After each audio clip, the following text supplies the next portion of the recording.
So welcome in to game number 1 of the Ace match between Team Kessel and Team Spinal Tap. And the scoreboard should be flickering through to show you the score of the Ace match is indeed 0-0. This is game 1. So that's just a little update I did for you guys. So spawning down here in the lower right-hand position of GSL Entombed Valley in the teal color, playing for Team Spinal Tap, it is JustAlex. It's JustAlex. Not a big deal. And spawning across from him in the upper left-hand position, playing for Team Kessel. His team up 5-1 and will win this week. Can he make it a pretty clean sweep? Can he bring it to a 6-1 advantage? It is Touche. I'm assuming it's supposed to be Touche. He doesn't have the accent, but I'm not that nitpicky, even though I do speak French. Now, GSL Entombed Valley, if you're wondering, your opponent actually can't spawn in the position where Touche is scouting. So if you spawn where Touche is, your opponent cannot spawn horizontally to you on this version of the map. But nothing too big will come out of that. He'll scout and see that his opponent's not there. Not a big deal. And he will get down there and see his opponent. You see, JustAlex actually not going to wall. The first turn that we haven't seen wall so far. Walling becoming more popular in TVP, just because you can hide what you're doing. Once you block it off, your opponent can't tell if you're doing a 1-rax expand or if you're going for a 1-1-1. And that can be really valuable to try and trick your opponent. We see JustAlex knows his map a little bit better, so he is going to scout cross first. But Touche will get up into his opponent's main base, and he'll see nothing out of the ordinary, no gas, and it looks like it will be a 1-rax gasless expand for JustAlex. JustAlex has the nice little prop print, so a lot of his buildings will have that displayed on it. Just kind of fun to point out. SCV will get into the Protoss base now, and see again, nothing out of the ordinary. Touche will throw down that Cybernetics core. As soon as he gets down to a 50, there it goes. And again, this is the Platinum Ace match, so theoretically these are the two best players from their respective teams. And we've seen some exciting Ace matches. The one I casted earlier was kind of weird, where Kyastu did a Baneling or Roach Baneling bust in all 3 games. That was Guns N' Roaches versus the King's Men. And that game did come down to the Ace match, which made it really exciting. This game a little bit more out of reach, but JustAlex, if he's able to win 2-0, can bring this back, and that'll be a 5-3 advantage for Team Kessel. But getting those 3 points can be very valuable to your team as you head into the playoffs. And just a couple of points can be the difference between making the 16 playoffs and not making it. Again, for anybody who doesn't know, CTL is a 12-team league. We'll play round robin for 11 weeks, and it's bronze through platinum players. And the order, in case you're wondering, it sounds really boring if you can't visualize it, but bronze, silver, gold, platinum is the order of the games. And the last platinum game is best of 3 Ace match. So we do see the standard follow-up from JustAlex. He's getting down his 3 barracks in response, or his normal 3 barracks in response to anything. And we'll probably see double gas to follow up from him. So everything looking very, very normal for him. Meanwhile, Touche, back in his main base, looks like he's got 2 gateways and a robo. Also very standard, very, very safe opening. You'll usually see the 1 gate expand into this formation of buildings. But Touche going to fall a little bit behind economically, at least early on. We do see there's no difference currently, but as soon as this orbital command finishes up, that'll be a pretty big advantage for our Terran player. Touche's probe trying to poke up here. He sees the bunker and unfortunately dies because of it. I didn't hit the right button there. We can demonstrate, of course, that there is indeed 1 mortal kill. But now the Nexus is popping down for Touche. I think he's aware that his opponent does have that. Yeah, he was even able to see it building. So nicely scouted so far by Touche. And there's actually a 4th barracks coming down from JustAlex. And this is kind of weird. He's still only got 1 gas geyser. And this is a pretty unique build. It's not one I've seen before. It looks like he wants to take a very quick 3rd command center, but he's going to be stuck on just Marines for a while. Perhaps his name should be Just Marines rather than JustAlex. That discussion for another day, I suppose. Touche with a really early forge. These are weird builds from both players. There's a robotics bay, and this will probably be a Colossus timing, probably 2, I would imagine.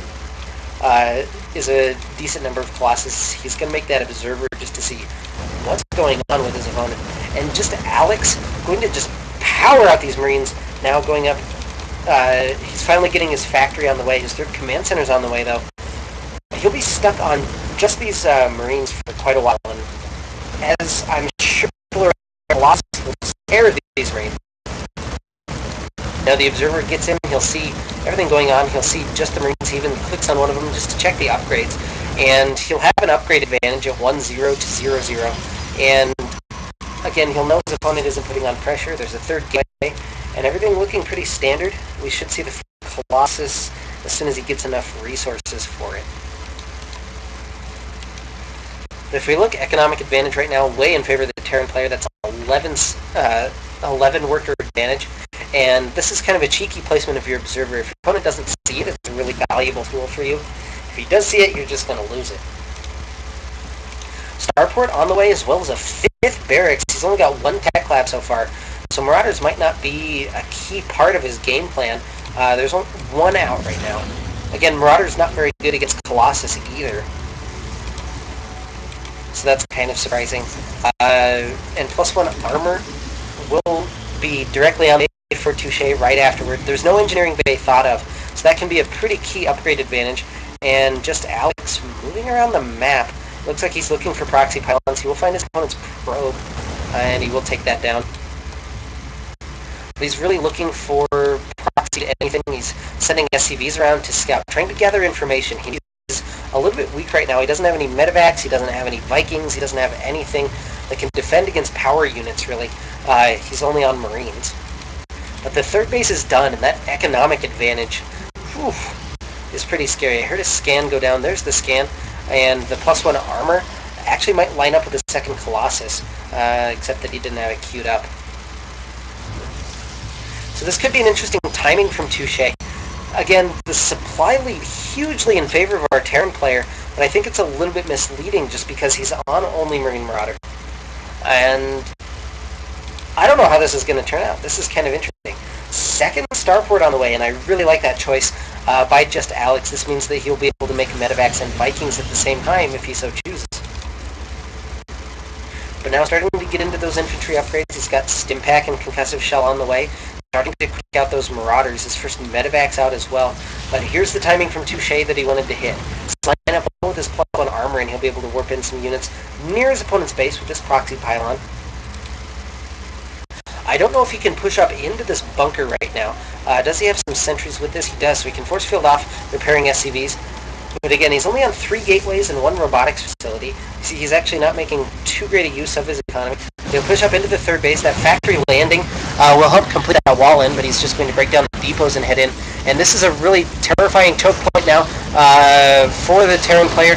Nice force fields will cut this army in half, and the Colossus going to town. Look at the bio units die. There's nothing here to help defend against that. Marines and Marauders don't even have stim to try and combat this. Now 7 seconds until that stim pack finishes. 1 Viking here, that's not going to be enough. He'll actually pull that away from the Viking and try and use the Stalkers to target fire it down. Now SCV's being for Alex. He knows he can probably afford to lose some if his opponent's on only 1 or 2 bases, excuse me, compared to his 3. The SCV's trying to get in. He will actually kill the Colossus with those SCVs, and for now, JustAlex has defended. And he'll start being able to counter push. He has lost a lot of SCVs during this. 16 have gone down. Touche could actually start kiting these SCVs, although it doesn't look like he wants to. He's got only 6 Stalkers right now. There he will finally decide to fight. He needs to pull the 1 Stalker back. Well, I guess he doesn't. So we'll take out that group. Now up to 22 workers killed. And if we look where we stand right now, 37 SCVs to 31 probes, so still not favorable for our Protoss player, but it's at least a little bit closer than it was. He can start to think about taking a 3rd base. JustAlex, of course, will be able to skip that. 2 more gateways on the way as well, and he needs to focus on his probe production. He got probes that entire time he was attacking in favor of trying to get some units up. But now JustAlex probably feeling a little bit pressured, although he doesn't need to. His worker count a little bit extensive in his main now, as you see they're starting to bounce between the mineral patches, which means that he's oversaturated. Another factory on the way, because he lost his old one as part of his wall. But I think I would argue our Terran player is in a much better position than our Protoss player. Of course, he is ahead on tech, although not taking advantage of that. We don't see another Colossus on the way. No Twilight Council, none of that. He's got the upgrade advantage as well. But JustAlex has a pretty big economic advantage. He's got just the sheer production advantage. Going up to his 5th barracks now. And he's got 2 starports out, which means that his medevacs and his Vikings all going to be... I lost my train of thought there. But if you look, army supply, 58 supply for a Terran player, to 43 for our Protoss, and pretty big advantages all around for our player from Team Spinal Tap. Now, that's not to say that our Protoss player is out of it by any stretch of the imagination. I'd love to see him take a 3rd base and start to focus more on his macro. It's kind of slipped up, and now he's even supply blocked at 92 supply. JustAlex, of course, also supply blocked at 129. But now Touche going to move out. I'm not sure what has triggered this. He's not finishing any upgrade, he's not gaining any tech advantage, so I'm not sure why he's moving out. Hopefully he's just trying to take center control. Nope. He's actually going to push and try and take down 3rd base. There's a gigantic force here, and he's even got knowledge of it because of this observer. He's landing JustAlex landing Vikings. He doesn't see any Colossus with this army, trying to get everything into good position. There's the stim in from the bio units. There's a couple of sentries trying to cut this in half. They're not doing the best job, and it looks like the concave a little bit better. And there's actually GG from our Protoss player. JustAlex has taken game 1 for Team Spinal Tap, trying to bring his team back. You're watching CTL.